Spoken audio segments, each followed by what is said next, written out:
El 14 de marzo de 2025, a las 3:13 de la madrugada, algo que llevaba casi un siglo observándonos decidió dejar de esperar. No fue una explosión, no fue una invasión, no fue una señal de radio, fue un ajuste.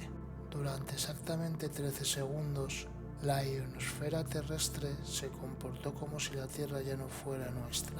Los relojes atómicos se desfasaron, las brújulas temblaron y una sombra sin fuerza de luz cruzó el planeta en silencio absoluto. La mayoría de la humanidad durmió. Los sistemas automáticos registraron errores imposibles y en archivos que nunca debieron abrirse, un nombre volvió a aparecer por primera vez desde 1932. S-13. La historia oficial de la carrera espacial nos dice que el primer objeto humano en órbita fue el Sputnik en 1957.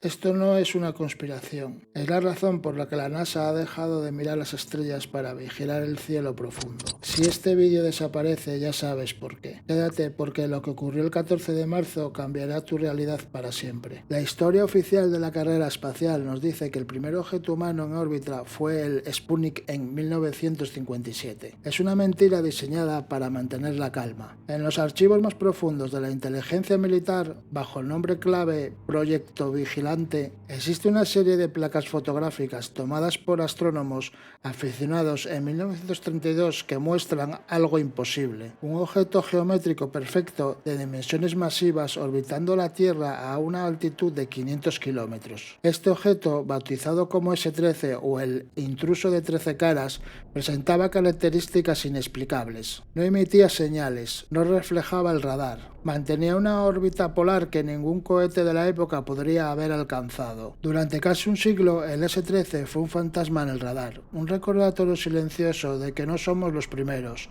ni los dueños de este rincón del universo. Pero el 14 de marzo de 2025, el fantasma cobró vida. Elias Thorne, exdirector de telemetría de la NASA, caído en desgracia, no estaba en el desierto de Atacama por placer. Tras ser expulsado de la agencia por obsesiones injustificadas, construyó una red de antenas de baja frecuencia en una zona donde el ruido electromagnético es nulo. A las 3:13 de la mañana, sus sistemas no solo captaron una señal, sino que fueron literalmente sobrecargados por ella. No es una emisión de radio estándar, escribió Thorne en su diario, que luego sería confiscado. Es una onda de torsión. El S-13 no está hablando con nosotros, está recalibrando la atmósfera. Thorne descubrió que el S-13 estaba emitiendo un pulso constante a 13,13 Hz. Esta frecuencia es conocida como la frecuencia del éter, el punto exacto donde la materia física interactúa con la energía pura de la nada. El satélite estaba despertando. Su primera acción fue limpiar la ionosfera de la basura electrónica humana. En cuestión de horas, las comunicaciones satelitales globales fallaron. No fue un error técnico. El S-13 estaba reclamando el espectro radioelectrónico para sí mismo. Mientras el S-13 se activaba en el espacio, algo respondía en las profundidades de la Antártida. Históricamente, la base 211 ha sido considerada un mito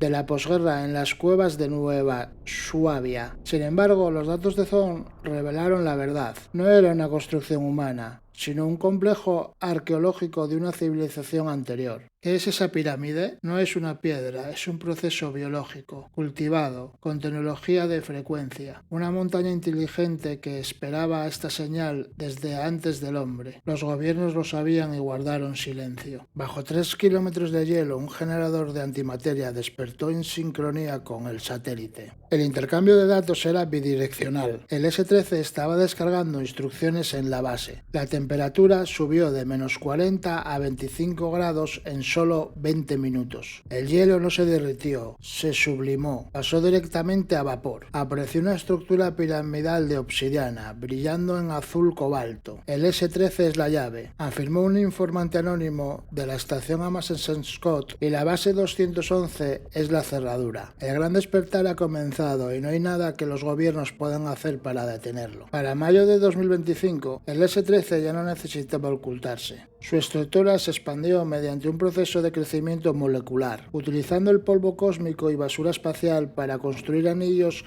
concéntricos que giran en direcciones opuestas. Una mezcla entre una máquina de relojería y un organismo vivo. Un isótopo de carbono inexistente en nuestro sistema solar. Indestructible y actúa como un superordenador cuántico que procesa datos usando la gravedad. Los análisis confirmaron que el S-13 no era un arma, sino un archivista. Su propósito, contener la memoria genética de cada especie que había habitado la Tierra en los últimos 500 millones de años. El fenómeno más perturbador fue sin duda la sombra. A medida que el S-13 crecía, proyectaba una mancha de oscuridad absoluta que recorría la superficie terrestre. Pero no era una sombra común, era una sombra de densidad aumentada. En ciudades como Tokio y Nueva York, el paso de la sombra generaba efectos inexplicables. El aire se volvía pesado y los colores cambiaban. Sensaciones extremas de euforia o terror absoluto. Lo más increíble fue la dilatación temporal. Un avión que volaba bajo la sombra experimentó una ruptura física. El avión parecía congelarse en el aire. Vivieron 5 horas de silencio total, con un cielo negro, lleno de ojos. En el mundo real solo habían pasado 3 segundos. El S-13 estaba creando burbujas de éter, donde las leyes de la física de Einstein ya no aplicaban, rompiendo la presión del tiempo lineal para preparar a la humanidad. El 15 de junio, el gobierno mundial en la sombra, operando desde búnkeres en las rocosas, decidió que el S-13 era una amenaza existencial. Si la humanidad accedía a ese conocimiento, el control político y económico se evaporaría. Así nació la Operación Martillo Caído. Utilizaron un arma de pulso de plasma de última generación montado en un transbordador secreto. Una bola de fuego ionizado golpeó el anillo exterior del S-13. El cielo brilló como si hubiera un segundo sol, pero el S-13 lo absorbió la energía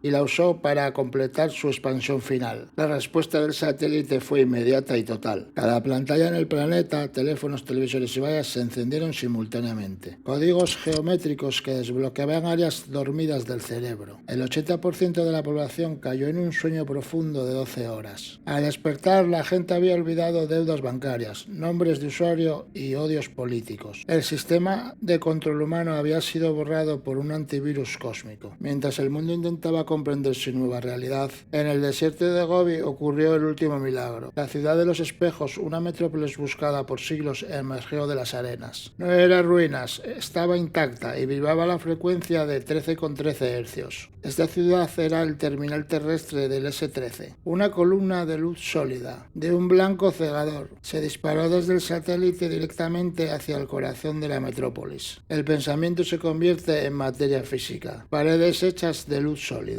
El agua fluye hacia arriba, desafiando toda lógica. No es una ciudad para vivir, explicó Thor en su última transmisión. Es una biblioteca. El S-13 ha devuelto la clave de acceso a la biblioteca de la creación. El 21 de diciembre de 2025, el S-13 alcanzó su masa crítica, en un evento conocido como el Gran Suspiro. El satélite se fragmentó en billones de partículas de luz, que desaparecieron sobre la Tierra como una lluvia de estrellas diurna. No era metal, eran nanocristales de conciencia. Al entrar en contacto con la piel, estos cristales se integraron en el sistema nervioso. No fue una invasión, fue una utilización biológica. El ser humano comenzó a ver las corrientes de energía de la naturaleza, conexiones entre personas. Pudimos ver los observadores que siempre habían estado aquí. El cielo azul desapareció, revelando que la atmósfera era un velo tecnológico diseñado para ocultarnos la realidad. La Tierra está en medio de una red de autopistas cósmicas. El S-13 fue el despertar que marcó el fin de nuestra infancia como especie. ¿Sientes presión en el cráneo o sueños extraños? Los nanocristales ya están en tu sistema. El velo ha caído. Comenta 13.13 si estás listo. El sistema ha muerto. Bienvenidos a la verdadera realidad.